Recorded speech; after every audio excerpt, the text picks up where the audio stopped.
Brew Blue. It's Monday. Hope everybody had a good weekend, as good as they possibly could anyway, in the current circumstances. But we're back. We're starting a new week of content here on the Blue Room and on the Blue Room YouTube channel. And Hannah Farrell joins us for the first one of the week. Hannah, thanks very much for coming on. Hello, morning. How are you doing? All right. Plodding along, yeah. I've got a lot lazier, but I'm okay. Like, to do this early, like, really hurt me. It's not early. I was just going to say, because we were texting over the weekend to sort this out, and you said, 10 o'clock, I'm going to struggle to get up. And, like, I've known you for a bit now, and, a lot of the times whenever, like, I'll have messages off you for producing and stuff, it's like 5 a.m. in the morning because you've been doing a show and stuff like that. So quite a culture change for you. Yeah, so up until 2 weeks ago, I was still getting up at 4 in the morning every day, and that was fine. That was my body clock. I was used to that. Now I've been staying up till about 3 in the morning, binge watching series, and struggling to get up at midday. So I've gone the complete other way. So, like, to get up for 10 o'clock, I've had to set like 4 alarms because I've just completely lost it. So if I had to go back to work, I'd struggle. You want to just want to keep it going the other way now. So going to bed at like 6 o'clock, getting up at 2 until you just work your way back around the clock again. Yeah. I didn't realise it until it was last week. I was up watching stuff, and one of the presenters that I work with got up for work and saw I was online on WhatsApp and messaged me like, "Why are you awake at 4 in the morning?" I was like, "No, I'm watching Netflix." It's a killer, that last scene on WhatsApp, isn't it? Like, there's a few times this season when we've had like early kickoffs. I've been meant to be meeting my mates at like whatever time in town, and I'll go on to message them, and I'll see last scene 2 a.m. and I'm thinking, yeah, they're not going to make this breakfast before the match, sort of thing. It's a killer. Proper ratchet out, doesn't it? Yeah, as a breakfast producer, that's what I swear by, people having the last scene on, because I know if people are going to be clicking on if it says like last scene at like past midnight and you're wanting someone on a breakfast, you've lost them. There's no chance. Yeah, but I suppose it must be mad for you as well, because obviously people who may not know you did a lot with Steve Hoversall on the Radio City Talk on his sports show in the morning, and more recently you've been doing was Leanne and Dave, and now it's Leanne and Scott on Radio City, and those shows, and particularly the latter one with Leanne and Scott, are very eventful. Much hilarity, a lot of ridiculousness. I imagine you need a lot of intensity to work with people like that and in that sort of environment. And so we've gone from something like that, where you've got to be so emotionally invested and so on it all the time, to now where you're sort of just at home. It must be a bit of a mad change for you. It is, and you know what? It's trying to stop myself from being involved. So I'm at home, I'm not getting paid for anything, but I still like really want to be involved in what's going on. It's like I've got major FOMO because I like absolutely love being there. And I did the first 2 weeks with Leanne and Scott, so the launch of the show, all the new ideas, dead exciting, and then just stopped. So when you're seeing all the videos going up and all like the silly stuff they're doing, you're like, oh, I sit there like, I want to be in there doing that. And you just be like, hey guys. Don't forget about me, everyone. Yeah. And like, especially with Steve, because it was weird. I was in with Steve producing his show for the first 3 weeks of all this madness, where me and him suddenly went from having so much sport to talk about to having to find a new way to do the show and everything. So it's weird now, like looking at like every day, I still have all like their notifications, what's going on in that, and like seeing how his show's still just so different to what it was and stuff. It's mad, but yeah, major FOMO. I suppose it's a good early challenge in your career for you as a producer to have to sort of push those boundaries and come up with different ideas. Yeah, that was what my boss said, because I remember the day when the premiere, everything got cancelled and I got a phone call, because obviously on Talk, as you know, because you come in, it's all about guests, like that's what it's about. And I remember getting a phone call saying you can't have guests anymore and how things are changing. And my boss was like, but it's a great challenge for starting off your career. Like, Silver. 20 hours of radio, because it's a great challenge. Silver lining to every situation, of course. I'm getting up early like that. Have you got any advice? I mean, how'd you do it? How'd you have so much energy and so much enthusiasm at that time in the morning? Caffeine, and everybody in there will say the same things. Yeah, like God, when I'm in there, I'm having coffees from 4 in the morning until about 10, and like you do end up wired. Everybody's in the same place. It's getting used, especially in summer, it's getting used to like going to bed when it's like light. It's really sad. So in summer, you must have great curtains to keep them light out and stuff. Yeah, but it's just hearing like people still going about the day. So but I'm not a good sleeper. So like a lot of people you speak to, they get in a routine. They go to bed at like 9 every night, and that I don't. I get about 4.5, 5 hours when I do. Oh my word! But I'm Really? used to that once I've done that. Like I'm in my element. Whereas now I'm sleeping for about 10 hours and not getting up to the afternoon. So I've lost it. I don't know who this person is. You're probably more tired, if anything, doing that. I imagine than what you were. Bit of a mad one. Yeah, I've just completely got onto the swing of getting up. Just anyone who's not isn't subscribed to Blue Room Extra as well. You've been doing a few shows for us, obviously. You mean you've been on a lot of the shows with me and Dave talking about Everton and stuff like that. And more recently, I think it's fair to say Les, who obviously hosts our mailbag show, has tapped into your ridiculous side and has hooked you on the mailbag a little bit more often. Yeah, Have you enjoyed doing that? I love doing the mailbag, because like Les will put the questions out. So you sort of expect what you're going to be talking about, but that never seems to be the case. It always goes down some like crazy hole.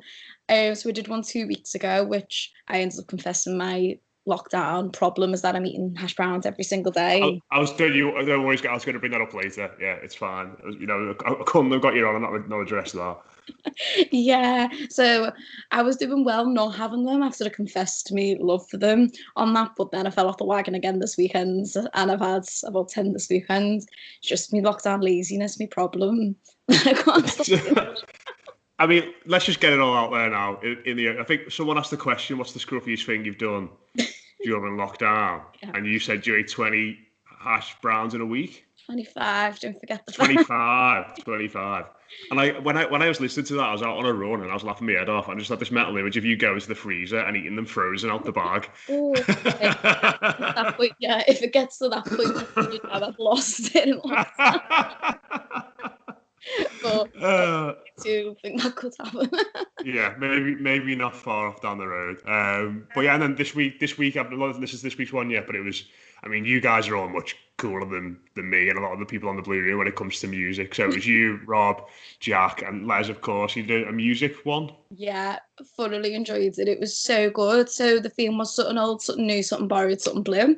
So then you borrowed was a cover version, and we all had like similar music tastes, but we could have kept going for hours and hours. Like Les kept having to say, "I'm gonna have to like stop us," because we all just grabbed the leg off each other. Like I'd never met Rob before, never recorded any Rob, and even with Rob, we were all just sat there, like not coming up for air. And it was just great because there was so much different music in there, and it was something where like we all like when we've done mailbags before, we've had questions like your dream festival lineup and stuff, and we've sort of like tiptoed around the fact that we had similar music taste, but like sitting down and talking for that long was so much like fun talking. I really enjoyed it.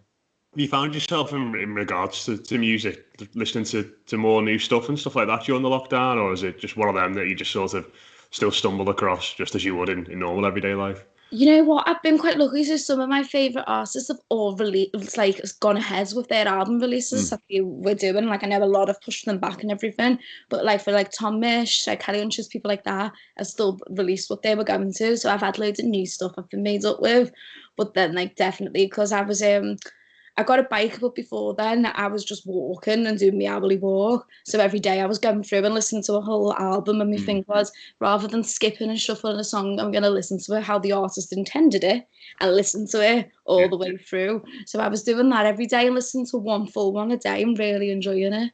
So Well, that's class. That's the only. I mean, like I said, I'm not really big music. The only new one I listened to recently is the Strokes' new album, oh which yeah, bit of a grower. There wasn't, I'm a huge fan of them, but I wasn't big into it at first. But yeah, after a few listens, it was all right. But yeah, go listen to them if you're not already. They're really interesting. Like Hannah said, you can hear all the confessions about lockdown scruffiness, all that kind of stuff. One other thing I wanted to ask you about, which I think is I was thinking about this over the weekend actually, and you've been doing stuff with us on the Blue Room now for a while. Been great addition. And you've been doing stuff with Leanna Scott, as we said there. One of the great things that people have said to us when you've been on is they love your accent. They absolutely love your accent. And I'm not like taking the piss or anything here. Because I get this as well. It annoys me a bit as well. Does it annoy you a little bit that there's not more Scouse accents in national stuff and bigger broadcast stuff? Because whenever I hear somebody like from Merseyside or something on like the BBC Your or ears pick up, ITV or so, your ears pick up, yeah, and people like, especially yourself, speak with such conviction, such energy, such articulateness, and you've still got that great accent and that great Scouse edge to your voice. I mean, working in radio, is that sort of something you're looking at going forward? Is sort of you want to try and help pierce that bubble a little bit? You know what? I never wanted to speak on stuff. Like I remember saying to you and Dave, like now I Yeah. can't stand my voice.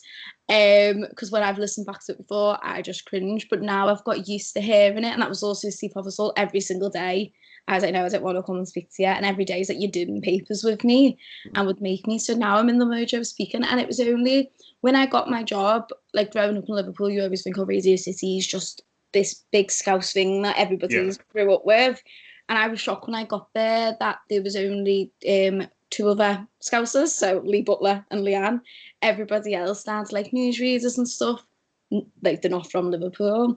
And so I was like shocked, like being in such a iconic Liverpool building and like place, being like on a day-to-day what the most Scouse one there, which I didn't expect. Because surprisingly in school, like everyone's always said I was dead Scouse, but not as much as people do now in like my professional life.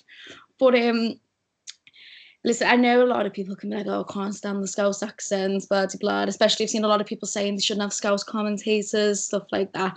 I love our accents, and when I do speak, I get nice things off people. Like even little things like when I'm like doing one of my shifts in work and I've just something simple like I've got to be in touch with other listeners, answer the phones and all that. They're a lot more open and want to have a gab with me than they are with other producers who are not from Liverpool. And I think it's that sort of way my accent just makes everybody sort of, it's like a hug around the base, isn't it? Yeah, well, I suppose you probably put people at ease with your accent and the way you are with people as well. It's not just that, but it's just I think it's like whenever I see there's people who I know from Liverpool and stuff like that, and you see them on like the BBC and like I said, and you hear them talk about things, and after a while, it feels like it almost gets coached out of them, which is a little bit sad, I think. Yeah, and you know what? Actually, I had this conversation with Dave, funnily enough, when I was first on stop speaking on stuff, because I was saying, like, someone was saying to me, like, oh, just certain words I need to like soften up and things like that.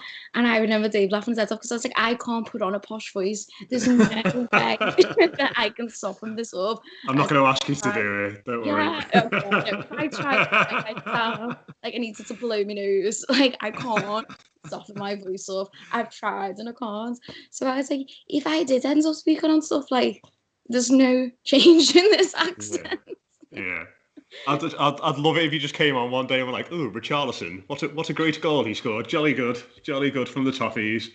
And we didn't have it on the video on Skype, just the audio. And you know, like who's this? Yeah, who's this person? Who's got involved with us? But no, I think that's great. Like I said, people love the way you speak. It's fine. It's boss, you could say. Boss, you could say. Let's have a chat about you. Have a chat about your kit. People who listen to the podcast. It's this season's away one, basically. It's the Coral one, which I think is absolutely brilliant. Love it. So at the moment as well, I've got pink hair, so I look like a highlighter. So this one, my looks on hair doesn't go with it. But I love everything about it apart from the big Angry Bird thing on the sides. Just gonna put that on there. It's probably a bit too big, isn't it? That yeah. It looks like a pure tattoo, but apart from that, so you know I love this. I haven't got a shirt in about 10 years, but like my thing, I've spoken about a loads on this. Like my thing with everything, it's mine and my dad's thing. So, and I still live at home with my parents, and with the lockdown, we've all been doing each other's heads and everything. But the last game we watched fun enough, so this was the Chelsea game, so this is the only good thing to come out of the Chelsea game.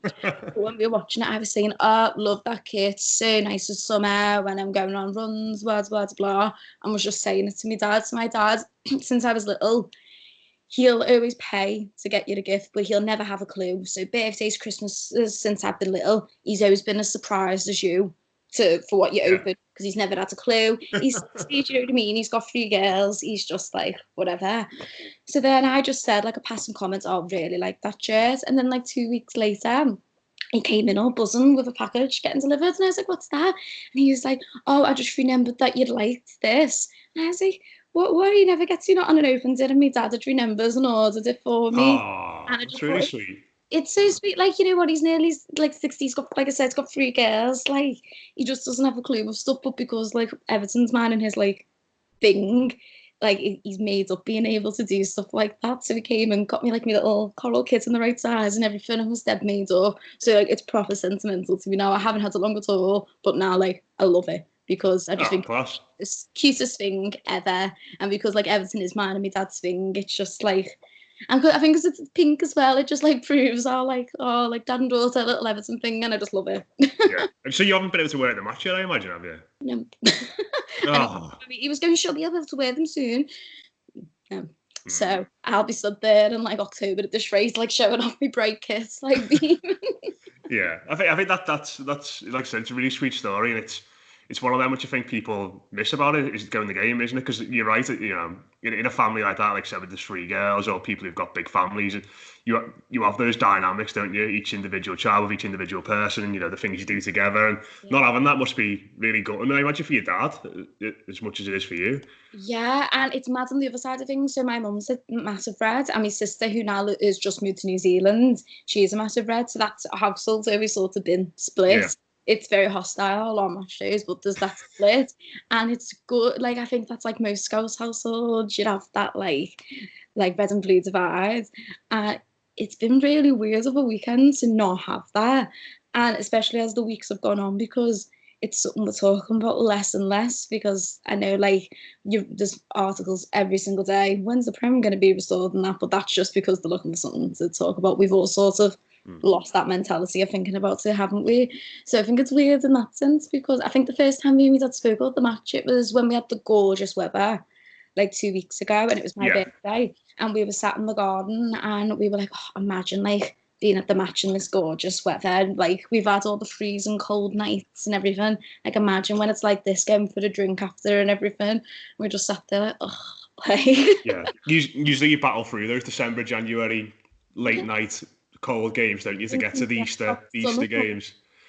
But Like, yeah, what so can you that do? hit us because, like, the weather's just been gorgeous, hasn't it? And we were like, oh, like, when it resumes, it's like we're not going to sit, if it is behind closed doors, so we're not going to be at any of that. So it's going to be like getting into autumn again before we get there. We've missed this, like, glorious period ago in the match, but Oh yeah, usually when Everton have got nothing to play for as well, they tend to be quite good, and it's just a bit nice. It's just a nice feeling. There's no stress or anything like that.